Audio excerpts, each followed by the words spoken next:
Good afternoon. My name is Ronald Paul, and I am the chair of the JCRC's Yom HaShoah Commemoration Commission. We are gathered virtually today, nearly 1,000 strong, from across our greater Washington, D.C. community and around the nation to honor and to remember. For the past 4 decades, the JCRC has worked continuously to fulfill the sacred obligation of remembering the 6 million who were murdered, while also honoring the survivors and their families who are with us today. Our survivors are not only part of our thriving Jewish community, they embody the strength of it. During these unsettling times, survivors provide hope and inspiration. Despite the trauma and tragedy they suffered, they have endured with courage, tenacity, and determination. Their resilience is a lesson for all of us. Sadly, we have lost many survivors this past year who are an integral part of our community.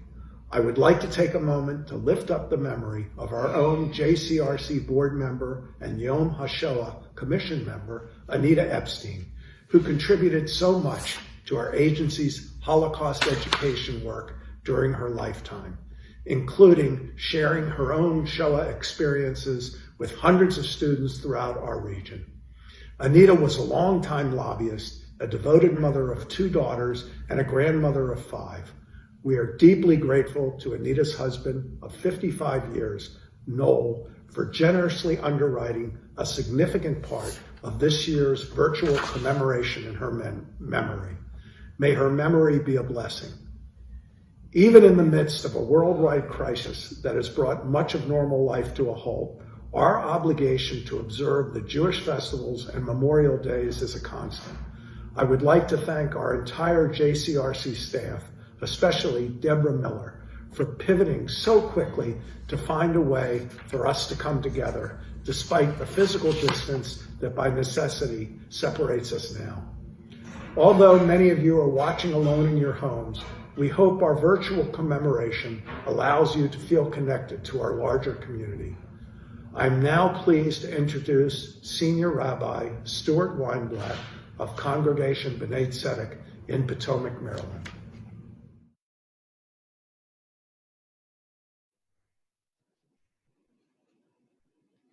On behalf of Congregation B'nai Tzedek, we welcome you and are honored to host this year's Yom HaShoah Commemoration Ceremony of the JCRC of Greater Washington.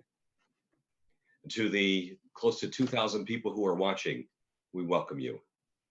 A passage from the book of Job asks, how can a wise person who dies be replaced? And then it goes on to say, there's a place to find silver, a place to refine gold. Iron is taken from the earth, and copper is smelted from stone. But where can wisdom be found? When a wise person dies, how can he or she be replaced? With the passing of each year and each day, our world is diminished as the survivors, witnesses to the horrors perpetrated by the Nazis and their collaborators, leave our world. Whereas the Nazis sought to annihilate, destroy, and exterminate, they celebrated and embraced life. They were a Kiddush Hashem, a sanctification of God's holy name. The story of each and every one of them, each and every victim, each and every survivor deserves to be told.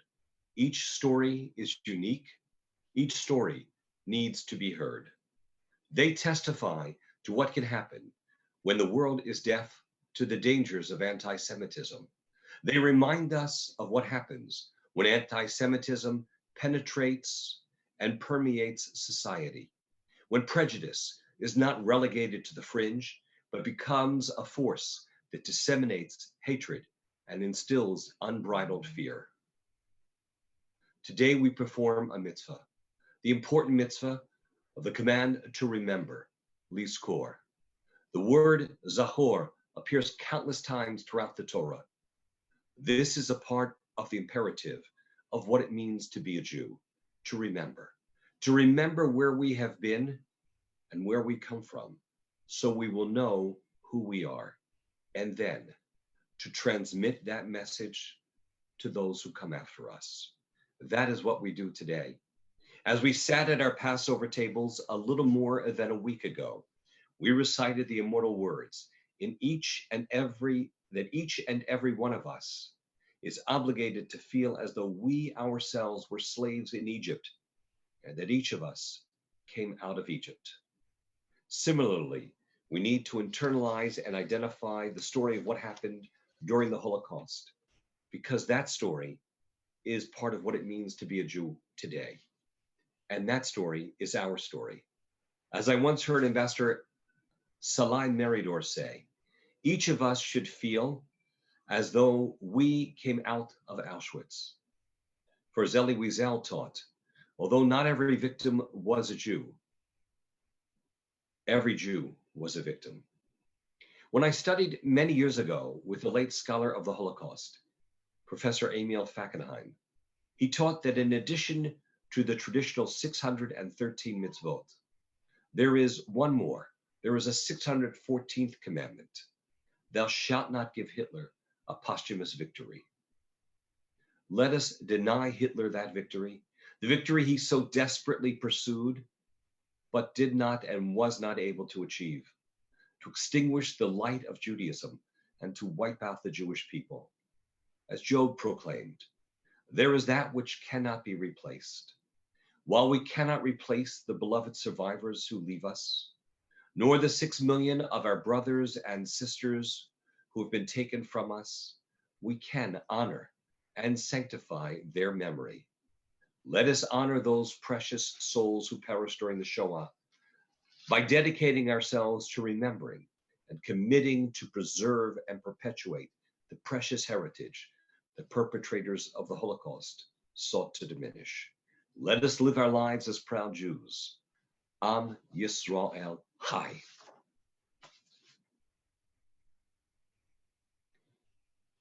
In 1933, approximately 9.5 million Jews lived in Europe.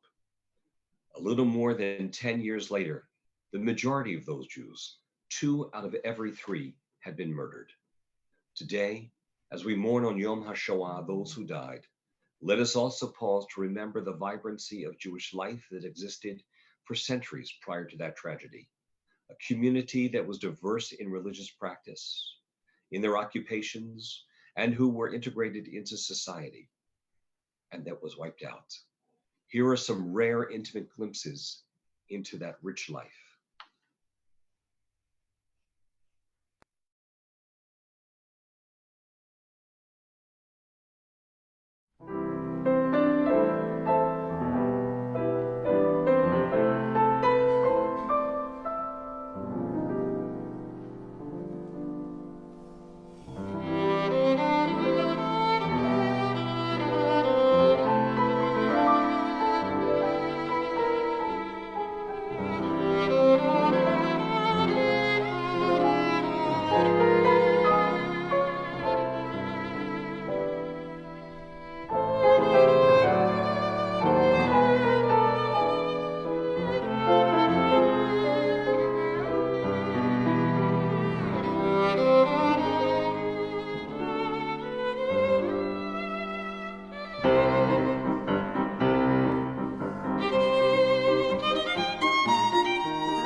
I'm Ellen BLALOCK, co-chair of JCRC's Virginia Holocaust Commission. It has been my great privilege over the past 20 years to assist Holocaust survivors in a number of meaningful ways. I don't come from a survivor family. My Lithuanian grandfather sailed to safety in America during the great immigrant wave of the early 20th century. But many in our family, along with 2/3 of Europe's Jews, perished during the Nazi onslaught a few decades later.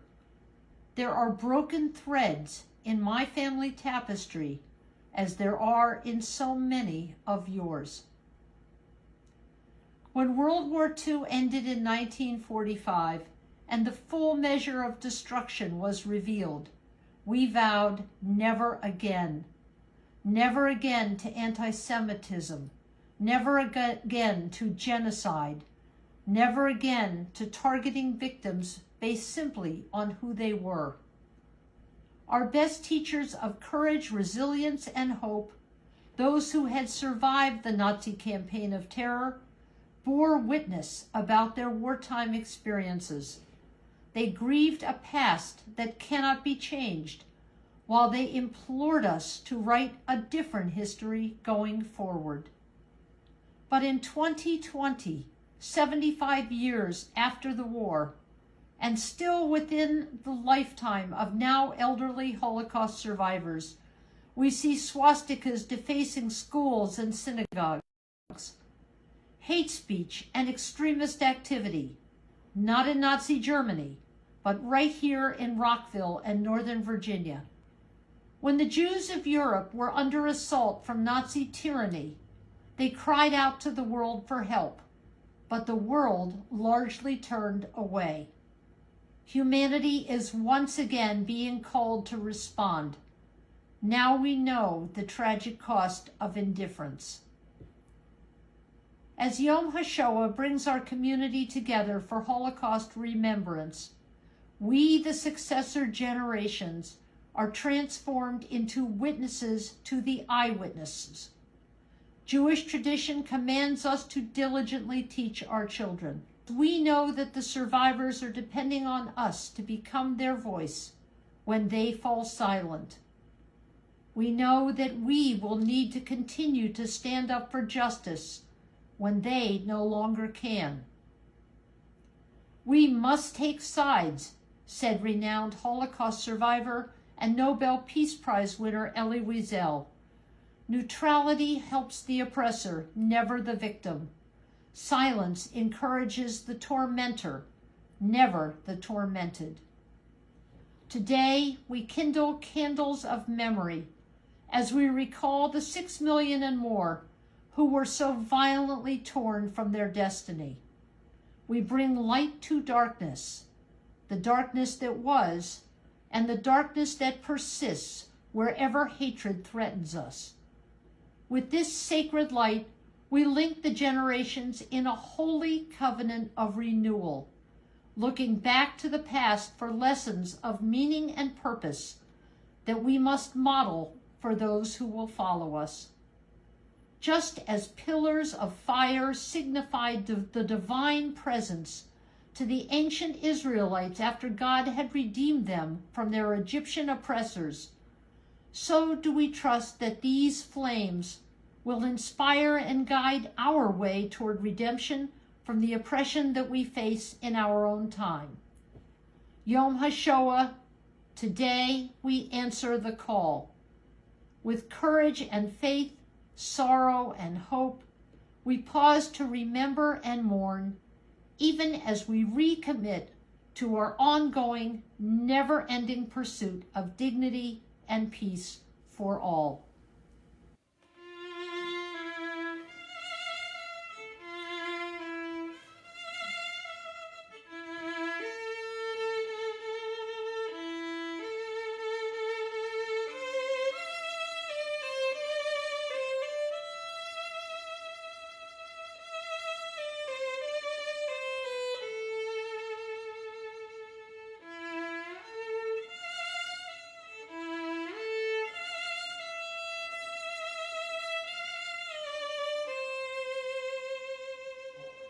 My name is MARCEL DRIMER. I am a Holocaust survivor. I was born in 1934 in Drohobych, Poland, now Ukraine. With my parents and younger sister, we lived in the ghetto of Drohobych, and then we were hiding in 16 different places, last of them in a farm of Polish-Ukrainian family, the Sawinskis. We were liberated by the Red Army in August of 1944. On the Yom HaShoah, we remember and mourn our families and the millions of Jews murdered by the Nazis. I am a survivor volunteer in the Holocaust Museum, and I work hard under the motto, never again. My name is Claude KACSER. I'm a child Holocaust survivor. I am 85. I was 11 at the end of the war. There are very few camp survivors left because they would have been 16 or 17 or 18 or older at the end of the war, and they would all be now 90, 95, 100. So most of them are dead.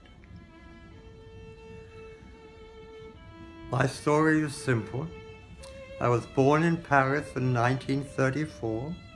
The family moved to Vienna and then to England. And the war started.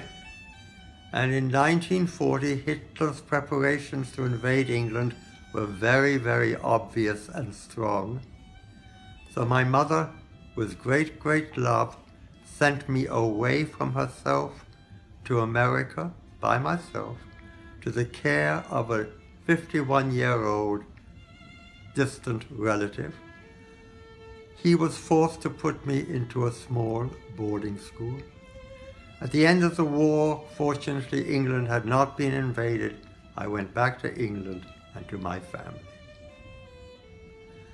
We are here today to honor the 6 million Jewish victims and the 5 million others,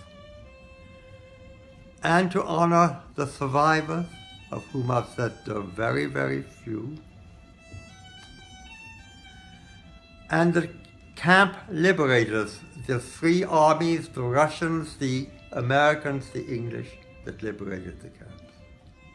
I will now light the candle, one of 6 to represent the 6 million.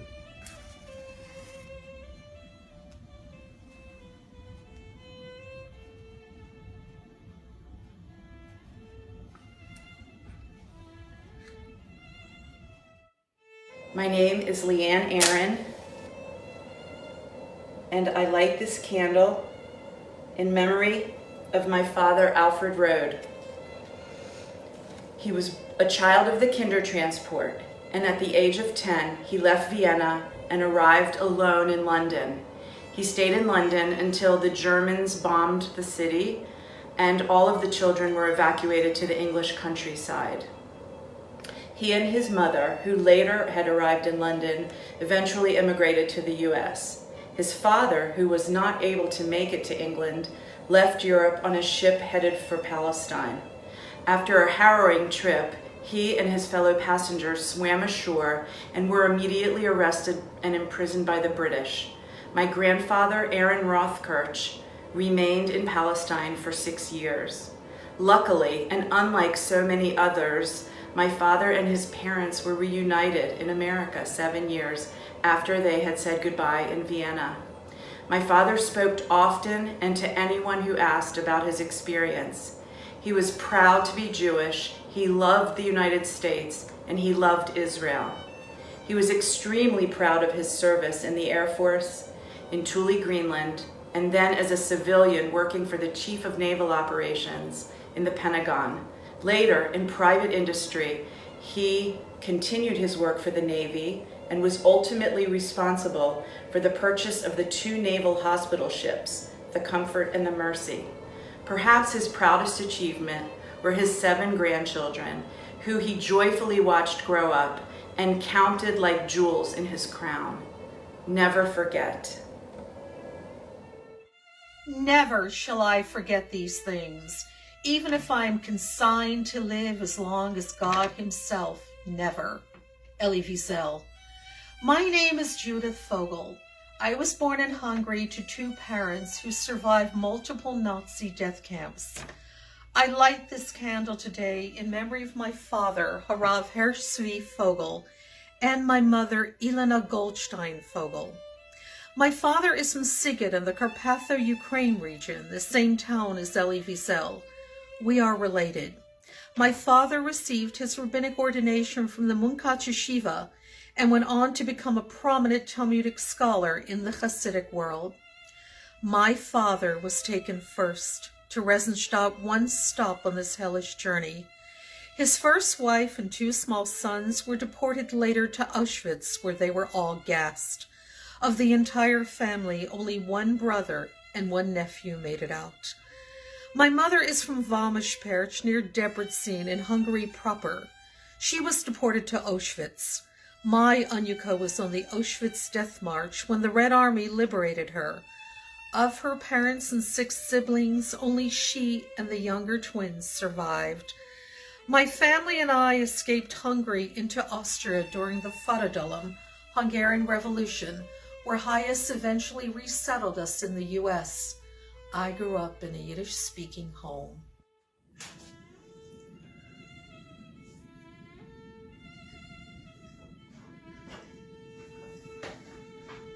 My name is Zachary Hirsch. This is my mother, Dina Hirsch.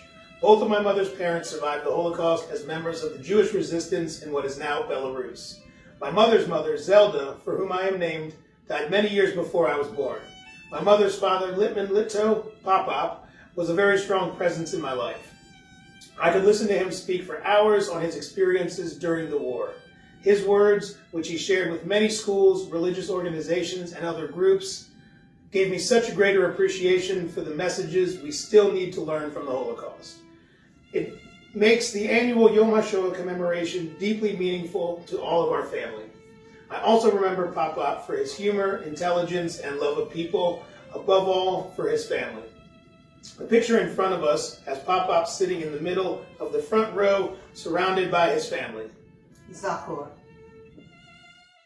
I, Tami Ben Chaim, am honored to share this commemoration with you, representing the Embassy of Israel, and to light this candle in memory of the 6 million Jews who were murdered in the Holocaust. A few lines from a poem by Hannah Senish, A Walk to Caesarea. My Lord, may it never end, the sand and the sea, the murmur of the water, the shine of the sky, and the prayer of a person.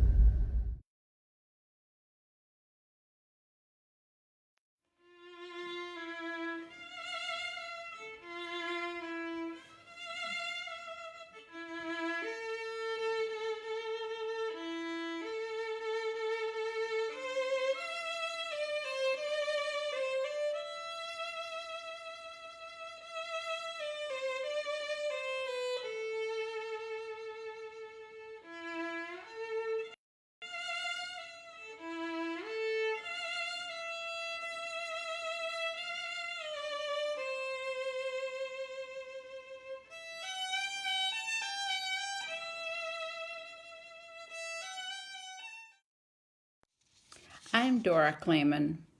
I was born in Zagreb, Yugoslavia in 1938. I'm reciting this pledge in memory of my parents, Solomon and Silva Bash, and my many family members who were deported and murdered by the Nazis and their collaborators during the Holocaust. My Catholic uncle by marriage, Ludovic Vrancic, along with Catholic neighbors and friends, hid my brother and me, and he adopted us after the war. I came to the United States in 1958 with my husband Daniel. Our children, Wanda and Elliot's wife Iona live nearby. I am the proud grandmother of 3 grandchildren, Daniela, Zachary, and Leo, and I'm happy that I can share with them some of the work I have done as a volunteer at the Holocaust Museum for the last 20 years. We take this oath. We take it in the shadows of flames, whose tongues scar the soul of people. We vow in the name of our dead parents and children. We vow with our hidden sadness and our faith renewed. We vow we shall never let the sacred memory of our perished 6 million brethren be forgotten or erased. We saw them hungry, in fear. We saw them in the loneliness of night. We saw them at the threshold of death, true to their faith. We received their silence in silence. We merged their tears with ours. We are the remaining witnesses of deportations, executions, mass graves, death camps, mute prayers, hidden souls and cries of revolt. The young, the old, the rich and the poor, the ghetto fighters, the partisans, the scholars and the messianic dreamers, the tradesmen and businessmen, the Hasidim and Misnagdim. Like a cloud, we saw them vanish. We take this oath. Vision becomes word, to be handed down from father to son, from mother to daughter, handed down from generation to generation. Zachor, remember what the Nazi murderers and their accomplices did to our Jewish people.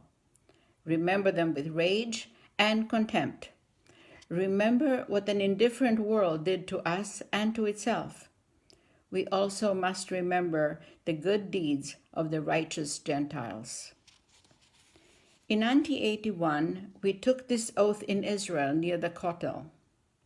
They were handed down a legacy to our children in the shadows of the flames of 6 symbolic candles. Tonight, at this assembly, we reaffirm our oath in the shadows of the flames of these 6 yahrzeit candles, honoring the memory of our 6 million Aheinu Bnei Israel, our Jewish brethren. We take this oath. Our memory will become words, words of history of the Holocaust to be handed down from generation to generation, medor ledor. Unsere Kedoshim, mir wollen euch keinmal mit vergessen. Hello, my name is Eva SZABO FLORES. I was born in a displaced persons camp near Stuttgart, Germany. I immigrated with my Hungarian parents to Cleveland, Ohio, where I grew up. I am a retired educator. With Ramon, my husband of 46 years, I have 3 sons. This pledge is in memory of my mother, Agnes SZABO Herzer, a Holocaust survivor, and my father, Oscar SZABO, a righteous Christian who saved my mother and 28 Hasidic Jews in Budapest, Hungary. Agnes's strong extrovert personality developed from her experiences as a child actress. She risked negotiating with enemies and daringly fell in love with Oscar, who was willing to sacrifice his life to protect and save the vulnerable. A pivotal test of courage for Agnes came when she ran out of the line of people being marched to the ghetto. Fortunately, she escaped the barrage of bullets. After many harrowing experiences, my parents overcame everything together to survive. I will read the Pledge of Acceptance. We who are your sons and daughters belong to a generation in which every attempt was made for us to never exist. We, who represent your victory and your triumph over evil of unthinkable dimensions, accept the responsibility to preserve and protect the legacy of the Holocaust. We pledge to commemorate. We pledge to educate. We pledge to forever remember. We pledge to you, our mothers and fathers, who suffered in ways which words cannot describe, that our commitment is an everlasting commitment for this generation and for every generation to come. We dedicate this pledge to our beloved grandmothers and grandfathers who never lived to see us. We dedicate this pledge to our aunts, uncles, cousins, brothers, and sisters who are forever missing from our lives. We dedicate this pledge to all the 6 million Jewish men, women, and children who were so brutally murdered, but who will always be in our thoughts and in our hearts. Thank you. Hi, my name is Nick Bauman, and I'm here to read the Pledge of Continuation in memory of my grandparents, Max Siegel and Frida Esther Siegel. We, who are your grandchildren, will carry on the survivors' legacy to prove to ourselves and to others that we can carry on your victory, as well as to memorialize those loved ones who perished in the Holocaust. We pledge to always remember who we are, where we came from, and also the traumas that our grandparents endured and survived. We pledge to educate people of other ethnic, religious, and cultural groups about our grandparents' experiences. We pledge to commit to use lessons of the Holocaust to support justice, tolerance, peace, kindness, and compassion. And we pledge to accept survivors' memories and to pass them on to future generations. El Male Rachamim, in memory of the 6 million. El Male Rachamim, Shochein Bamromim, Hamitzei Menucha Nechona, Tachat Kanavei HaShekhinah, B'malot Kedoshim, Udorim Kezohar, Harakia Mazirim, Et Nishmot Kol Acheinu B'nei Yisrael, Anashim Nashim V'taf, Shenitbechu V'shenechneku V'shenisrefu V'shenehergu, Began Eden Tehi Menuchatam, Ana Bal Harachamim, Astirem Beseter Kenafecha Leolamim, Utzeror Bitzeror Achaim En Nishmoteihem, Adonai Hu Nachalatam, Ve'anuchu V'shalom Al Mishkevoteihem, Venomar Amen.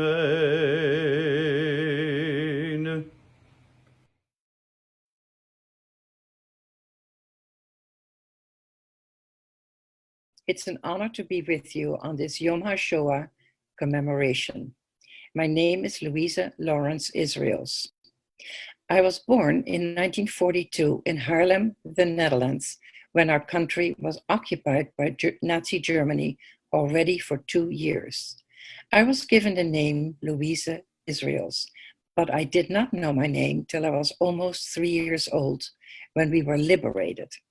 My parents' most important thought during the years of occupation was to safeguard their children, my brother and me. We had false identity papers and my name was Maria. Life for Jews and Jewish families became more and more restricted. And when I was 6 months old, we had to go into hiding. Deportations of Jews in the Netherlands to the death camps in Poland had begun. Jewish families in the coastal area where we lived received orders from the Gestapo to move to Amsterdam. My father decided that our family had to go into hiding. My father found a storage attic on top of row houses in the middle of Amsterdam. The attic had its own set of stairs and was across the street from the park. There was a small dormer window which did not provide very much natural light. There was a small toilet with a sink with only cold water, and there was no kitchen. Only necessities could be taken. Mom took a camping stove and 2 oil lamps, pots and pans, and utensils, mattresses for the adults, and a crib for me. Also, many warm clothes and bedding was brought in. A few things were stored in the attic already. A table and chairs, a broken down couch, and an old cabinet. The 5 of us, Mom, Dad, Mom's friend Selma, my brother and I, lived in the attic for 2.5 years.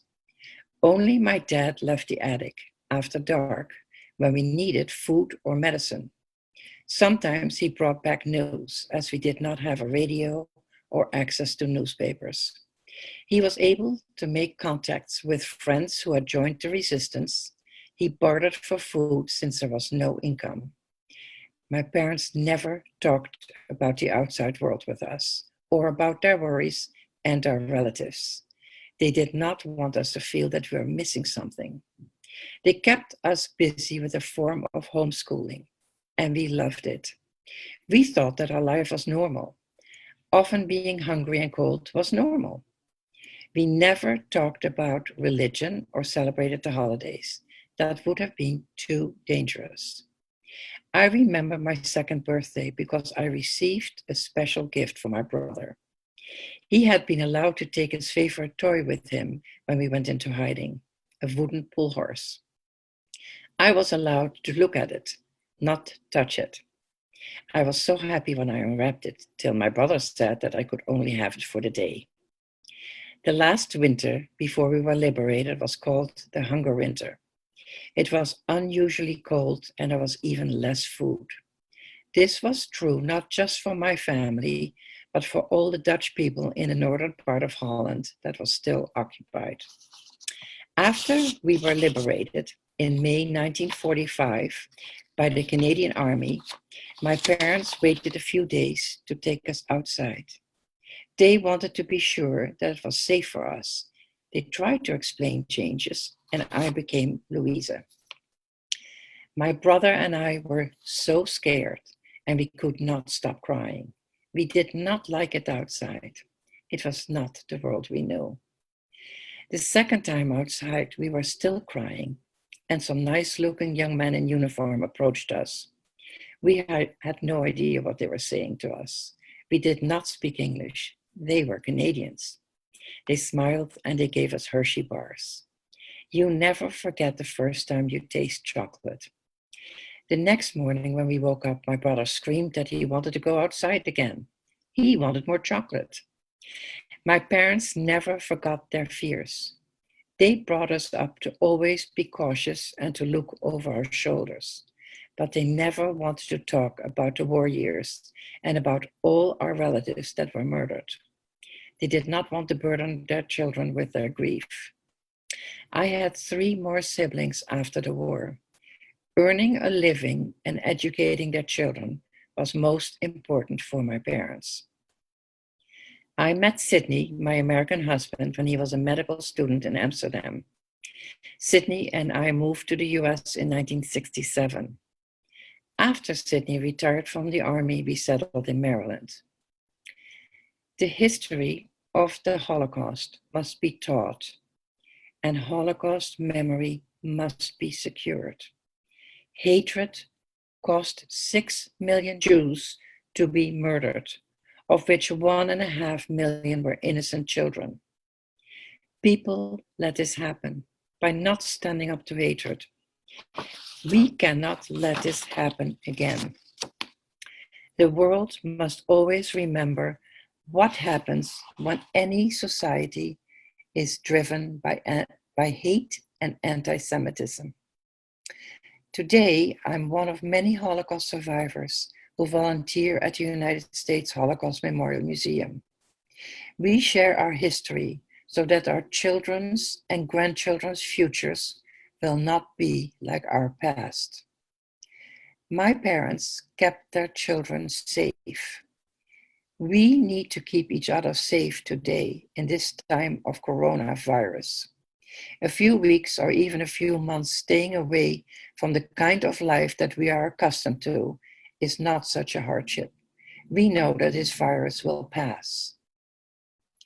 I will always be grateful for the love my parents gave us, for the heroes of the resistance who risked their lives to help us and protect us, and for the Canadian Army that liberated us and the soldiers that gave us Hershey bars.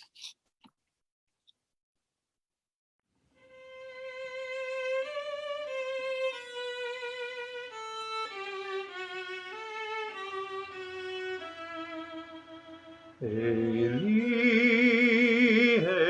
Eli, shelo yigamer leolam, havo v'hayam, rishu shel hamayim, berak hashamayim, tvilat adam,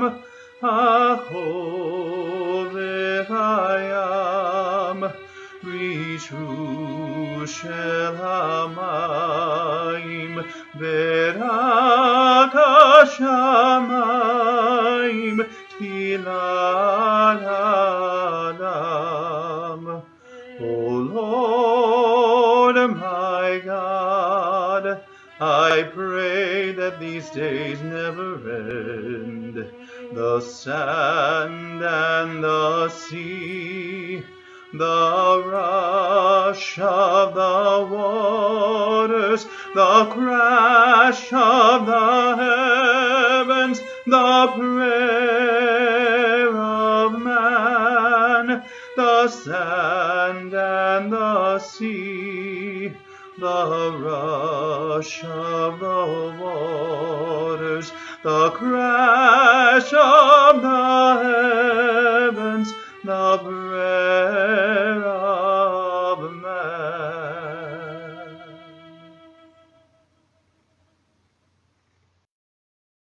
Mourner's Kaddish is a traditional prayer of mourning and remembrance. Today we grieve not only for those who were lost to individual families, but also to the entire Jewish people.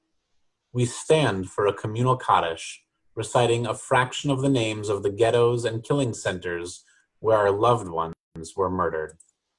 Yitkadal, Auschwitz, Birkenau, Buna, Baranovka, Bergen-Belsen, Vyitkadash, Belzec, Bialystok, Baba Yar, Shmei Rabbah, Bochnia, Bogdanovka, Buchenwald, Ba'ama Divrach Chirutei, Chelmno, Krakow, Dachau, V'yamrich Malchutei, Dakova, Danica, Dora, V'chayechon Uvyomechon, Dumanovka, Ebenesi, Edineti, Flossenburg, V'chayei Dechol Beit Yisrael, Gross Rosen, Gunskirchen, Gurs, Ba'ama V'agara Uvizman Kariv, Herzogenbusch, Lassi, Yadovno, Kaiserwald, V'imru Amen, Yehei Shmei Rabba Mevorach, Le'olam U'amei Almaya Yiparach V'yishtabach, Kamenets Podolsky, Kishinev, Kovno, Kluga, V'yipa'ar V'yitromam, Lodz, Lubin, Lublin, Lvov, Lyons, V'yitnasei V'yitadar, Majdanek, Mauthausen, Minsk, Natzweiler, Struthof, Nugengame, V'yitara V'yitaral, Ortuf, Plashov, Papenburg, Ponari, Shmei Dukudsha Brichu, Prague, Radom, Ravensbrück, Remsdorf, Riga, Ra'era, Sachsenberg, Sachsenhausen, Sen Sababa, Shaul Ei, Mikol Birchata V'shirata, Skars Isko, Kaminena, Sobibor, Tushbachata V'nechamata, Tresenstadt, Transnistria, Treblinka, Vejvara, Da'amiran Be'alma, Vilna, Varsha, Zemun, Zitomir, and the scores of other camps. V'imru Amen. Yahei Shlama Rabba Min Shemaya V'chaim Aleinu V'al Kol Yisrael V'imru Amen. Oseh Shalom Bimromam, Hu Yaseh Shalom Aleinu V'al Kol Yisrael V'imru Amen. Good afternoon. My name is GUILA Franklin-Siegel, and I am the Associate Director of the Jewish Community Relations Council of Greater Washington. I want to thank, first and foremost, our survivors, their children, and their grandchildren for participating in today's uniquely virtual but always meaningful Yom HaShoah commemoration. Thanks as well to our commemoration co-chairs, Ron Paul in Maryland, and Ellen BLALOCK and Ira Bartfield in Virginia, and to our synagogue co-sponsors, Congregation B'nai Tzedek in Potomac and Congregation Olam Tikva in Fairfax, and their clergy. Enormous thanks are due to Deb Miller and to her colleagues on the JCRC staff for their outstanding work in making this program a reality. The consolidation and revamping of our two flagship Yom HaShoah commemoration programs would have been impossible without the strong partnership between these three groups: our survivors, our community leaders, and our professional staff. Their determination and their resourcefulness made the impossible possible and also made it incredibly powerful. We never considered canceling this program. The JCRC's mission mandates us to remember, to honor, to advocate, and to educate.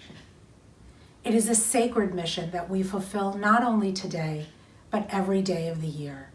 We do that with our Holocaust Survivors Speakers Bureau, which reaches over 5,000 students and educators throughout our region every year, through numerous other Holocaust education initiatives. We do it through our lobbying for government funds to support social service programs that allow our survivors to age safely in their own homes. And we do it through our advocacy for mandated Holocaust education in our schools and for stronger government responses to rising anti-Semitism. May our community continue to find strength in one another at this moment, even as we are physically separated. And in the spirit of that unbreakable unity and of our people's limitless capacity for resilience and for hope, we will close out today's Yom HaShoah commemoration with cantors from throughout our region singing the anthem of the State of Israel, Hatikva.